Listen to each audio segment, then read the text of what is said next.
Italian Wine Podcast. Chin Chin with Italian wine people.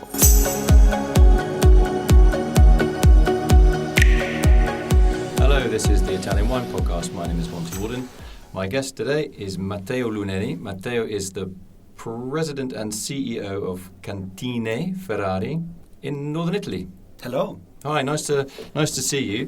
The funny thing is, you walked in, I offered you a glass of water. I know you got lots of wine brands, and just tell me what you told me. Tell me what the name of the water is and what you told me. You know, that Surgiva, as I said, is a little bit outside of the world of wine to wine. Surgiva. Yes, Surgiva. Sorgente is like a source of water, isn't it? Yes, Sorgente in Italian would be source, but Surgiva is a brand, and that's the brand of our mineral water. We acquired as a group this mineral water in 1988, and actually, you know, everybody was surprised that a wine producer would start to make water. But, you know, it's a very special water. We think it's a perfect water to be tasted with wine because it has a very low mineral content and dry residue. So it does not affect the taste of wine and food. Oh, that's but, interesting. You know, and because what we love is really wine, and that's the reason why I think water should be just a complement and not a protagonist in your experience, in your dining experience. Okay. Well, thanks for the interview. It's been really great to talk to you, and we'll do the wine next time. No, I'm joking.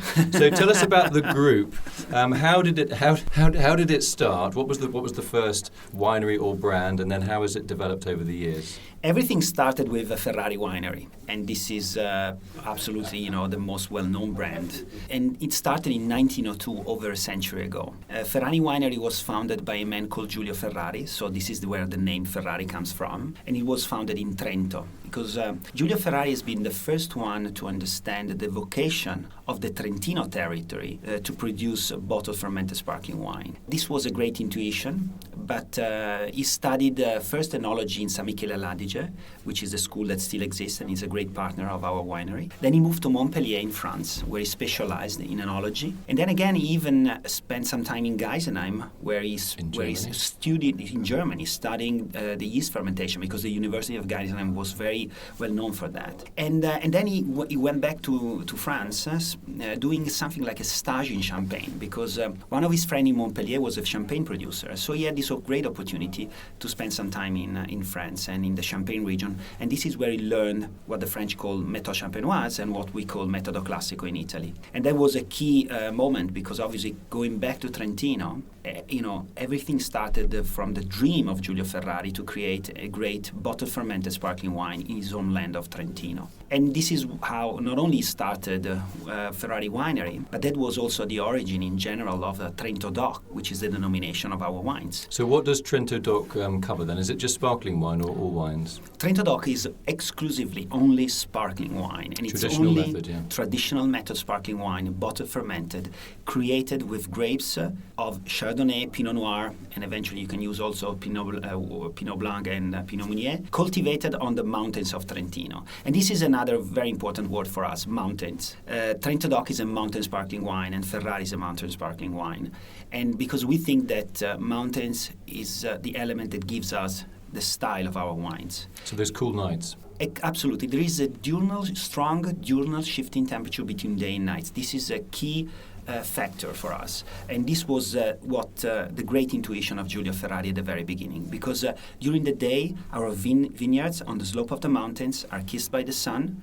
During the night, the cold air comes down from the top of the mountain. And this diurnal shifting temperature is important because it allows our grapes to achieve the appropriate aromatic maturation, but maintaining a well-balanced acidity, which is very important for a sparkling wine to gain, to have freshness, finesse, and elegance. And so I tend to say sometimes that in our Ferrari Trento DOC you can find both the sun of Italy and the snow of the mountains. There is this freshness and at the same time, this great freshness, but also the aromatic profile given by the beautiful sun of the Mediterranean climate of Italy. And this is probably what makes Trento DOC and Ferrari unique. Giulio Ferrari ran the winery for 50 years. And, with the idea of creating an excellent sparkling wine, because he thought that, every bottle to bear its name had to be like a work of art. And then he had no children, so he had to find somebody who could continue his vision and his venture. And between many pretenders, he chose my grandfather as his successor. So in 1952, my grandfather, who was a wine merchant in Trento, got a lot of debt on his shoulder to acquire Ferrari winery from Giulio Ferrari. And this is how the history of Ferrari starts. This is how it starts the history of Ferrari under the leadership of my family. So in 1952, my grandfather acquired it, and then the second generation of my family has been the one who really developed the winery, and the winery grew a lot, but always without compromising the quality, and remaining loyal to the idea of the founders and the values of the founder. So you're third generation then? I'm the third generation. So that's always the tricky generation, is it? The third generation is normally the one that spends all the money. Yeah, this is the one who destroys. But they made our work to destroy the winery pretty tough, because it's a very solid winery. But we are nowadays, and plus I think we are the third generation. We are 4 cousins who work inside of the winery, but we have an amazing team. In over a century, not only we built a great brand, but we built a fantastic team of people that have been working with us for a very long time. This is people who share the values of Ferrari and share the passion for making Ferrari. So one interesting thing you said was this is a mountain wine. So that obviously makes the cost of production relatively high. So this is a premium sparkling wine we're talking about. We're not talking about a junk sparkling wine. This really is one of the creme de la creme of Italian sparkling wine. Absolutely it is. It's correct. I have to say also that probably Ferrari is the most awarded Italian sparkling wine. It's in the high end of Italian sparkling, and it's the leading brand in the luxury sparkling wine category in Italy. Mountains, as you said, are difficult to be cultivated. Our vineyards are sloping vineyards. All our grapes are hand-picked. We even have actually all our estate vineyards are even certified organic, which means that we also cultivate in the mountains following the rules of organic viticulture. So that's not an easy kind of viticulture. It requires a lot of effort, a lot of hours per hectare. Why did you do that though for the organic? Was it hard to get everybody on board, like your cousins, or did you all agree that was where you wanted to go in terms of the farming? This is a value that we share. Sustainability is a very important value for us. We think that we need to balance the objective of obtaining excellent grapes and the objective of preserving the territory and the health of the people working in the vineyard. And we thought that we started really trying to understand if it was possible to do it in the mountains of Trentino, and we slowly discovered that it was possible to create the appropriate balance in the vineyard, so that it was possible to do organic viticulture in Trentino. And we have the largest estate certified organic in Trentino nowadays, and this enables us also to educate all our grape suppliers, all the grape growers that supply grapes to us, to sustainable viticulture. Because nowadays Ferrari is created with grapes coming from our estate vineyards, but also with grapes coming from these small vine growers. And this has been historically the case, because Ferrari is at the center of a network in the territory. Some of these vine growers have been working with us for many years. We have a team of 8 agronomists that just follow them. And we created a protocol of sustainable mountain viticulture that they all follow. And it's a protocol that basically avoids pesticide and herbicide, and it's a protocol that really puts sustainability at the center. And we are very proud of it, because we started practicing sustainable viticulture in our own vineyards, and then we shared this with all our vine growers. So you led by example. You gave them a template. Absolutely. Yeah, this was, it was a slow process. It required a lot of effort, and we are going more and more into that direction. I think, consumer and the wine lovers we are more and more sensitive to this topic. It's not something that commercially at the moment probably give us any specific advantage, but I think long term is very important. And plus, as an entrepreneur, as a family, we believe in it, and so that's important for us. Okay, so when you mentioned right at the beginning that you are a group, what do you mean by that? I mentioned that we are a group because everything started with Ferrari Winery and Ferrari Trento DOC, which is still in the center of our heart. But we also slowly created a group of brands that share the same values of Ferrari. The first step was the acquisition of a distillery. We acquired in 1982 Grappa Segnana, which is a very old distillery from 1860. So it was even older than Ferrari Winery.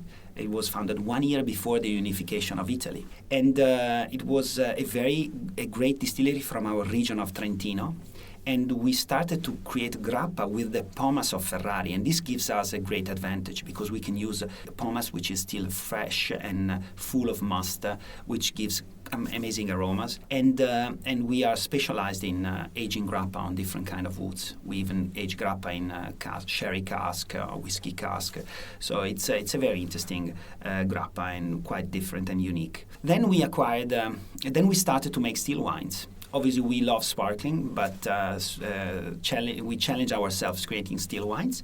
And we started with the grapes that we know better, Chardonnay and Pinot Noir. By the way, Chardonnay is key for us because Giulio Ferrari is the first one who brought Chardonnay into Italy. So we are strictly, very strongly related to Chardonnay. We have the longest experience of cultivating Chardonnay in Italy. No other has over a century of experience in cultivating Chardonnay in Italy. And so we started to do, a Chardonnay still wine, which is still in the market, and it's very successful. It's a small production. It's called Villa Margon, and then a Pinot Noir, a red Pinot Noir still. And then we continued to increase our still wine production, acquiring also an estate in Tuscany, and then one in Umbria. So whereabouts in Tuscany? Tuscany? In Tuscany, we are on the hills of Pisa. It's let's say we are on the Costa Toscana, but a little bit in the inside. We are in the middle between the warm of the Tuscan coast and the high and the cold, let's say, hills of Chianti. It's a very unique terroir, and this is where and then in Umbria we are around Bevagna and Montefalco,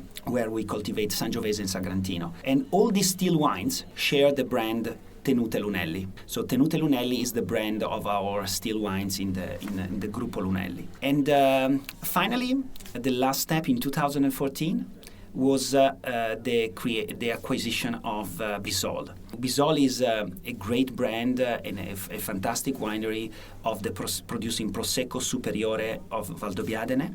We acquired the winery from the Bisol family, but the Bisol family is still working with us. And Gianluca Bisol is still the president of the winery. Desiderio Bisol is still the analog. So we really got together, and I think we brought all the energy and skill of Gruppo Lunelli, but maintaining the strong tradition of Bisol and the link with the territory. Because that is a premium brand, isn't it? We want to be the reference of the high end of Prosecco. Bisol is only Prosecco Superiore di Valdobbiadene, which is the OCG. It's a Prosecco coming from the most vocated region area of the steep hills of Valdobbiadene. So the idea is that in Gruppo Lunelli, we want to represent the excellence of Italian sparkling wine. Ferrari is the leading brand of the high end of Metodo Classico and a Trento DOC, which represents the mountain viticulture of Trentino. Bisol, on the other side, wants to be the reference of Prosecco Superiore di Valdobbiadene, which is Méthode Charmat. So it's the second fermentation happens in tanks. It's a slower part, but it's made with Glera grapes. I tend to think that the beauty of wine is the diversity of wine, and that's also happening in sparkling. Trento DOC and Prosecco are two completely different wines. We use two different methods. We use different grape variety. They are coming from different terroirs. And, but we want to create excellence in each one of this territory. And we want to express in every territory the identity of the terroir. I think in winemaking, respecting the territory, on one side is about sustainability, but then also it's important to respect the uniqueness of that terroir. And this is what we want to represent and express with our wines. Okay, brilliant. You've got lots of aces in your pack, as we say. Matteo Lunelli, it's been really interesting listening to you, explaining your family history without me needing to ask even a single question. You won the gold medal for getting everything out in one speech. It's brilliant. Thanks very much for explaining about the group itself and about the history of the sparkling wines in Italy, particularly the traditional method. I mean, that idea of the history of bringing Chardonnay to Italy is a pretty strong card that you have in your pack. So well done to your forebears, and well done to you. Thank you very much. Thanks a lot. We have a great tradition. We are proud of it, and we love what we do. Yeah, clearly. You got a big smile on your face all the way through the interview. It's been fascinating listening to you, I have to say. I learned a lot on that interview. Great. It's really kind. Thank you very much. Thanks a lot. Bye-bye. Ciao. Follow Italian Wine Podcast on Facebook and Instagram.